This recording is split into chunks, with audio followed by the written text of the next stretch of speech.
சொல்லு ஜானகி. என்னங்க இன்னைக்கு நான் அழகா இருக்கனா? உனக்கு என்ன, நீ என்னைக்கு அழகா தானே இருப்ப. அது சரி, ஏன் கையில இவ்வளவு பணத்தை வச்சிட்டு இருக்கீங்க? அட அது ஒண்ணும் இல்ல ஜானகி, எனக்கு சம்பளம் 50,000 ரூபாய், வீட்டுக்கு என்னைக்கு 35,000 ரூபாய் கொடுப்பேன். இன்னைக்கு அங்க மாமாவுக்கு ஆஸ்பத்திரி செலவு அதெல்லாம் பண்ணோம்ல, அதனால இந்த தடவை காசு கொஞ்சம் கம்மியா இருக்கு. 25,000 ரூபாய் கொடுத்தா வீட்டுல என்ன சொல்லுவாங்கன்னு யோசிச்சுட்டு இருக்கேன். முதல்ல இந்த காசை கொடுங்க. ஏன் ஜானகி? கொடுங்கன்றல. இந்தா. இது நமக்கிட்டே இருக்கட்டும். நமக்கிட்டே இருக்கட்டுமா? அப்புறம் வீட்டுல உள்ளவங்களுக்கு செலவுக்கு எப்படி? என்ன அவங்க செலவுக்கு நமக்கிட்ட கேட்டு வாங்கிக்கிட்டுன்னு சொல்றியா?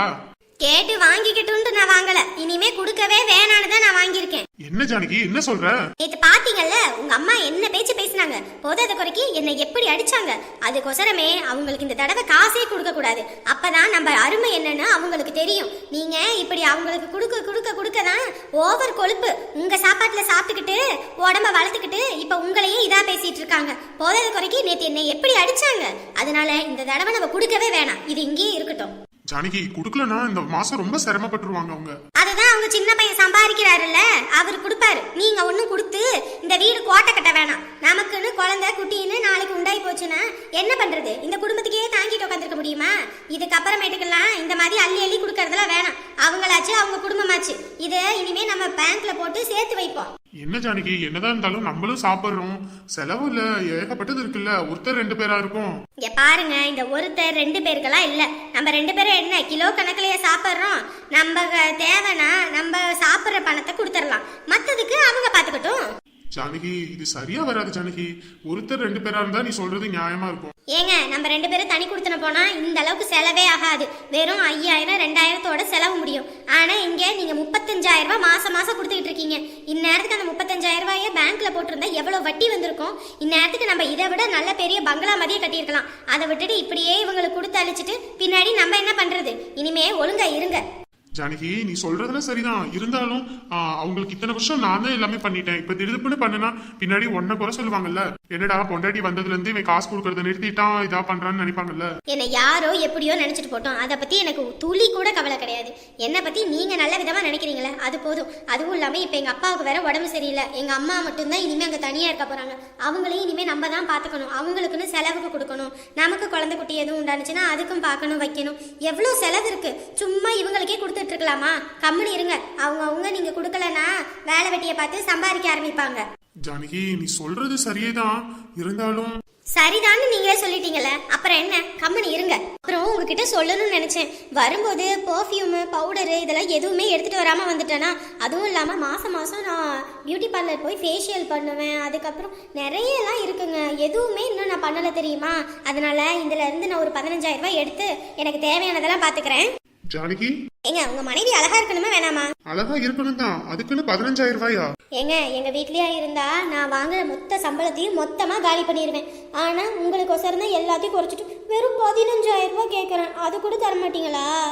சரி உன் இஷ்டம் போல பண்ணு.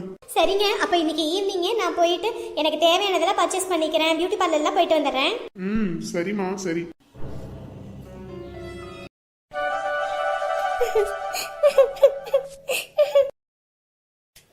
என்ன பண்ணிக்கிட்டு இருக்காரு, என்ன ஏதுன்னு தெரியலையே. குரலே நேற்று சரியில்லை, சின்ன தலைவலினா கூட தாங்க மாட்டாரு. இப்படி காய்ச்ச உடம்ப வச்சுக்கிட்டு என்ன பண்றாரு? நேரத்துக்கு கஞ்சி அது எதுன்னு எல்லாம் வச்சு கொடுக்கணும், ஆள் இல்லாம என்ன பண்ணுவாரோ? முடியலையே.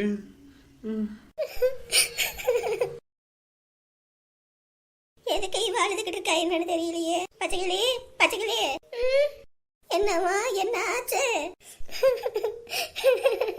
ஏண்டி ஏன் அப்படி அழுதுகிட்டு கிடக்குற? எந்திரி முதல்ல, என்ன ஆச்சு சொல்லு. உனக்கு தெரியாத மாதிரியே பேசாதமா.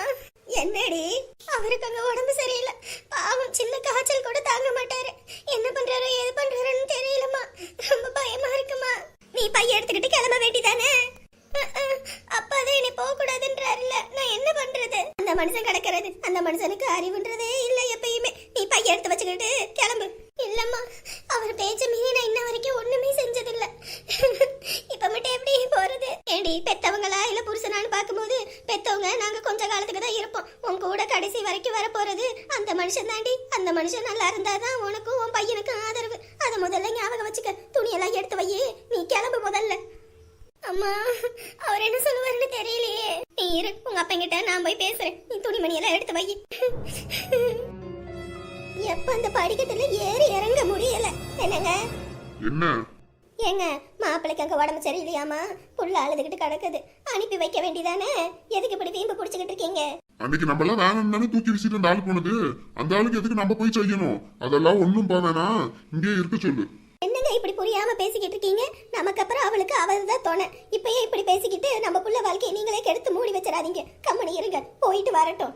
இங்க பாரு, அந்த ஆளெல்லாம் இன்னமும் அனுபவிக்கணும், இதுக்கு மேலேயே அனுபவிக்கணும். அன்னைக்கு அந்த தொட்டியை தூக்கி என் மண்டையில உடைச்சல, அப்ப நான் எந்த வழியை வேணா அனுபவிச்சிருப்பேன். அதை விட 2-3 மடங்கு அந்த ஆள் அனுபவிக்கணும். அனுபவிச்சு அந்த ஆள் என் காலில் வந்து விழுந்தா மட்டும்தான் என் பிள்ளைய அனுப்புவேன். அது வரைக்கும் நான் அனுப்ப மாட்டேன். ஏங்க இப்ப நீங்க அனுப்பி வைக்கலன்னு வச்சுக்கோங்க, நானே புள்ளைய அனுப்பி வச்சிருவேன். அனுப்பி வச்சிருவியா இல்ல அனுப்பி வச்சிருவியான்னு கேட்கறேன். யோ சொட்ட பயலே, உனக்கு புரியுதா இல்ல புரியாத மாதிரியே நடிச்சு தொலைறியாயா?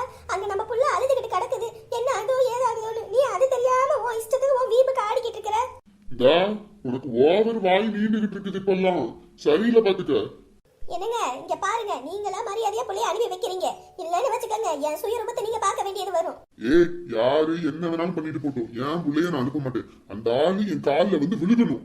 யோ உன்னோட வீம்புக்கும் உன் அகபாவமும் உன் பிடிவாதத்துக்குதாயா உன் தலையிலயா வந்து அதை இதுன்னு உழுகுது. இன்னமும் அப்படி இருந்தும் நீ திருந்தவே இல்லல. நீ என்னைக்கு திருந்தவும் மாட்ட, நீ திருந்த போறதும் கிடையாது. என் புள்ள வாழ்க்கையில என்ன பண்ணணும்னு எனக்கு தெரியும், நான் பாத்துக்கிறேன். அன்னைக்கு அந்த மாப்பிள்ளக்காரு அன்னைக்கு அவ்வளவு பெரிய பாத்திரத்தை எடுத்து என் தலையை போட்டு உடைக்கிறான். இந்த பொண்டாட்டிய அவனுக்கு சப்போர்ட் பண்ணாம எனக்கு சப்போர்ட் பண்ணிக்கிட்டு இருக்கணுமா? அதை விட்டுவிட்டு அவனுக்கு சப்போர்ட் பண்ணிக்கிட்டு அலைகிறான். இன்னைக்கு மட்டும் என் பிள்ளைய அனுப்பி வைக்கட்டும், அதுக்கப்புறம் இருக்குது இவனுக்கு. பூக்கடை வைக்கலான்னு முடிவு பண்ணியாச்சு. ஆனால் அதுக்கு ஏற்ற மாதிரி இன்ன வரைக்கும் எந்த ஒரு வேலையும் பார்க்காம இருந்தால் எப்படி? சின்ன கூடையில் வச்சு விற்கிறவங்களே ஒரு நாளைக்கு 2000 ரூபா சம்பாதிக்கிறாங்கன்னு போது நம்ம பெரிய பூக்கடையாக வச்சோம்னா நமக்கு ஒரு நாளைக்கு எவ்வளோ காசு கிடைக்கும். அதுவும் இல்லாமல் என்னை ஏளனமாக பேசி வீட்டை விட்டு துரத்தின அந்த ஆள் முன்னாடியும் என் மாமியார் கிளவி அதுக்கப்புறம் அந்த ருக்கு எல்லாரும் முன்னாடி நான் வாழ்ந்து காட்டணும்ல. அப்படின்னா இந்த மாதிரி ஒரு பெரிய பிஸ்னஸ் பண்ணாதான் முடியும். இப்போ என்ன பண்ணலாம்? நம்ம கடை வைக்கணும்னா காசு வேணும். நம்மக்கிட்ட இருக்க காசு எப்படியும் 1 லட்சம், அது பத்தாது. நம்ம வீட்டில் உள்ளவங்க கிட்ட தான் காசு கேட்கணும். எப்படியாவது அதை இதுன்னு சொல்லி காசை வாங்கி கடையை ஆரம்பித்து அப்படியே ஜகஜோதியாக வாழ்ந்துட வேண்டியதுதான். ஆமாம்மா, இப்படியே இருந்தோன்னு வச்சுக்க, நம்ம வீட்டில் உள்ளவங்களே நம்மளை மதிக்க மாட்டேங்கிறாங்க. இப்படியே போய்கிட்டு இருந்தா நமக்கு இருக்கிற கொஞ்ச நஞ்ச மரியாதையும் காத்தோட காத்தா பறந்து போயிடும். அதனால சீக்கிரம் இதுக்கு ஒரு வேலையை பண்ணணும். இன்னைக்கு நம்ம வீட்டில் உள்ளவங்களுக்கெல்லாம் சம்பள நாள் இல்லை. அதுவும் இல்லாமல் அம்மா கிட்ட தான் எல்லாருமே காசு கொடுப்பாங்க. எப்படியாவது அம்மா கிட்ட அதை இதுன்னு சொல்லி பாதி காசு ஆட்டையை போட்டு கடையை வச்சிட வேண்டியதுதான். ஏண்டியம்மா, துவையல் எதுவும் பண்ணலையா? காய் ஒன்றும் இல்லைங்க, அதனால இருக்கிறத வச்சு பண்ணியிருக்கேன். காய் எதுவும் இல்லை, நான் சொல்ல வேண்டியதானே, கடையில வாங்கிட்டு வந்திருப்பேன். மறந்துட்டேன், அதான் இன்னைக்கு சந்தைக்கு போவோம்ல, அதான் இன்னைக்கே ஒரே தான் வாங்கிக்கலான்னு. சரி சரி. டா பெரியவனே, என்னங்க காதுல வாங்காம நீங்க வாங்க. டேய், காதுல உழுகுதா இல்ல காது கேட்காத மாதிரி போறீங்களா? என்னம்மா? ஏண்டா இன்னைக்கு 15ஆம் தேதி ஆயி போச்சு, இன்ன வரைக்கும் உனக்கு சம்பளம் போடல. பாத்தீங்களா, இதுக்கு தான் நம்ம தேவை. ஆனா நமக்கு இந்த வீட்ல மரியாதைன்றதே இருக்காது. டா முக்காடு, உன் குசும்பு வேலையா வேற எங்கேயாவது வச்சுக்க. ஏய், எங்கடா சம்பளம்? வீட்ல மளிகை ஜாமான் வாங்கல, காய்கறி இல்ல, ஒண்ணும் இல்ல. என்னதான் நினைச்சிட்டு இருக்கீங்க? காசெல்லாம் செலவாயிருச்சு. என்னது காசு செலவாயிருச்சா? என்னடா எப்பயும் சம்பள காசை கொண்டு வந்து அம்மானு என்கிட்ட தானே கொடுப்ப. இது என்ன புது பழக்கம்? எப்ப சம்பளம் வந்துச்சு? அதெல்லாம் எப்பயோ வந்துச்சு, செலவும் எப்பயோ ஆயிடுச்சு. என்னடா உன்கிட்ட கேட்டா அவ பதில் சொல்லிக்கிட்டு இருக்கா? ஏன் கத்திட்டு இருக்க? விடு விடு, ஏதோ செலவாயிடுச்சுன்னு சொல்றாங்கல்ல. டேய் நீ கம்மன் இருடா. ஏண்டா இந்த வீட்ல வேலையும் செய்ய மாட்டாங்க, இப்ப சம்பள காசும் கொடுக்க மாட்டேங்கிற. என்னதானே நினைச்சிட்டு இருக்கீங்க? மா, செலவாயிடுச்சுன்னு தான் சொல்றோம்ல, அப்புறம் என்ன? ஏண்டா செலவாயிடுச்சுன்ற இத்தனை வருஷம் கல்யாணத்துக்கு முன்னாடி வரைக்கும் சம்பள காசு வந்து மொத்தமா என்கிட்ட கொடுத்துட்டு உனக்கு ஏதாவது தேவையான செலவுக்கு என்கிட்ட வாங்கிட்டு போவ. இன்னைக்கு என்னடா யார்கிட்டயும் சொல்லாம நீ பாட்டுக்கு எடுத்து காசு செலவு பண்ற பழக்கம்? இனிமே எல்லாம் அப்படித்தான். ஏண்டா உனக்கு வந்த 35,000 ரூபாய்க்கு என்னடா செலவு? இல்ல என்ன செலவுன்னு கேக்குறேன். எப்படியும் இவ சம்பளமும் வந்திருக்கும், அது ஒரு 35,000 ரூபாய்க்கு மேல இருக்கும். எல்லா காசுமே செலவு பண்ணீங்க. அதே எங்க அப்பாவை ஆஸ்பத்திரியில வச்சிருந்தோம்ல, அதுக்கு எல்லா காசும் செலவாயிருச்சு. ஏண்டா அவங்க அப்பாவுக்கு அவங்க செலவு பண்ணிக்கிறாங்க, நீ எதுக்கு உன் சம்பள காசு செலவு பண்ண? ஏமா, அப்ப உனக்கு என்ன பிரச்சனை? இத்தனை வருஷம் நான் கொடுத்துக்கிட்டு தானே இருந்தேன். இந்த 1 மாசம் பொறுத்துக்க, அடுத்த மாசம் வாங்கிக்க. ஆமாண்டா, புதுசா இந்த வீட்டுக்கு ரூல்ஸ் கொண்டு வரீங்களோ? ஆமா, என்னமோ என் புருஷன் வேலை செய்யாத மாதிரி அவர் அப்படி இப்படின்றீங்க. இப்ப மட்டும் இந்த மாதிரி பேசுறீங்க. இங்க பாருடா, இவளை கம்முன்னு இருக்க சொல்லு, நல்லா வாங்கி கட்டிட்டு போற போறா. ஏமா அவ சொல்றதுல என்ன தப்பு இருக்கு? இத்தனை வருஷம் இந்த வீட்டுக்காக கொடுத்தேன், இப்ப என்கிட்ட காசு இல்ல, அதை கூட பொறுத்துக்க மாட்டீங்களோ? அத்தை இந்தாங்க, இதுல 20,000 ரூபாய் இருக்கு வீட்டு செலவுக்கு. பாத்தீங்கல்ல, இப்ப புரியுதா? இதுக்கு தான் காலையிலே சொன்னேன், காசை எடுக்காதீங்க, சம்பளத்தை கொடுக்காதீங்கன்னு. இப்ப பாத்தீங்கல்ல எப்படி காசு வெளியே வருதுன்னு. இப்ப புரியுதா? பாத்தியாடா, உன் தம்பி கூட அவன் கூலி வேலை பார்த்து 20,000 ரூபாய் கொண்டு வந்து கொடுக்கறான். ஆனா நீ இத்தனை வருஷம் அவர் கொடுத்தாரு, இப்ப எங்க கிட்ட இல்ல, அவ்வளவுதான். இதுக்கு மேல எல்லாம் ஒரு வார்த்தை பேசாதீங்க. அதான் உங்களுக்கு காசு வந்துருச்சுல்ல. ஏங்க நீங்க வாங்க, நம்ம போவோம். ஒரு காலத்துல உதவாக்கரையா இருந்த பையன் இன்னைக்கு 20,000 ரூபாய் கொண்டு வந்து கொடுக்குறான். ஆனா இந்த வீட்டுல பொறுப்பா இருந்து என்னைக்கு எனக்கு அப்புறம் இந்த வீட்டுல எல்லாமாவும் இருக்க போறவன் இவன் தான் அப்படின்னு நினைச்சேன். ஆனா இவன் பொண்டாட்டி பேச்சை கேட்டுக்கிட்டு வீட்டுல உள்ளவங்களுக்கு வாங்கி போடுறதுக்கு கூட கணக்கு பார்த்துக்கிட்டு இருக்கான். இதெல்லாம் எங்கிட்டு தான் போய் முடிய போகுதுன்னு தெரியல. இவங்கிட்ட என்ன மொத்த சம்பளத்தையே என்கிட்டயே தான் கொடுக்கணும் நான் சொல்றேன். ஒரு பெத்த தாய்கிட்ட பையன் சம்பாரிச்சு கொண்டு வந்து கொடுத்துட்டு வாங்கிட்டு போகட்டுமே, யாரு வேணான்னு சொன்னா? அதுல ஒரு பெத்தவளுக்கு கிடைக்கிற சந்தோஷம் ஈடினையே இல்லை. ஆனா இன்னைக்கு இவன் இப்படி மாறிட்டான். நல்லா இருந்தா சந்தோஷம்தான். என்னம்மா அப்பா என்ன சொன்னாரு? ஓ சொல்லிட்டாரா? அந்த ஆளு கிடக்குறாரு, நீ கிளம்பு. பச்சைக்கிளி, அப்பா நீயும் உங்க அம்மா கூட சேர்ந்துக்கிட்டு ஆடுறியா? நீயே எனக்கு துணையா இல்லல்ல? இல்லப்பா, அவரு பாவம்பா, உடம்பு முடியாம இருக்காரு. உங்களுக்கு எப்படி ஒண்ணுன்னா எனக்கு துடிக்குதோ அதே மாதிரி தானே அவருக்கு ஏதாவது ஒண்ணுன்னா எனக்கு துடிக்கும்.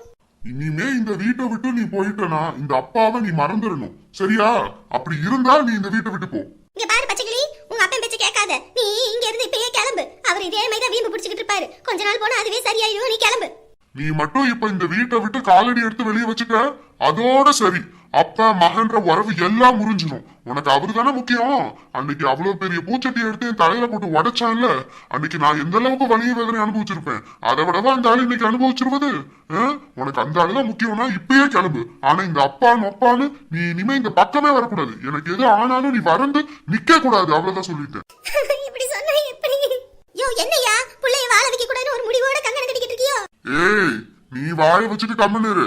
என் பிள்ளைக்கு எது நல்லது எது கெட்டதுன்னு எனக்கு தெரியும், நீ சொல்லாத. இந்த அப்பா வேணுமா வேணான்னு நீயே முடிவு பண்ணிக்க.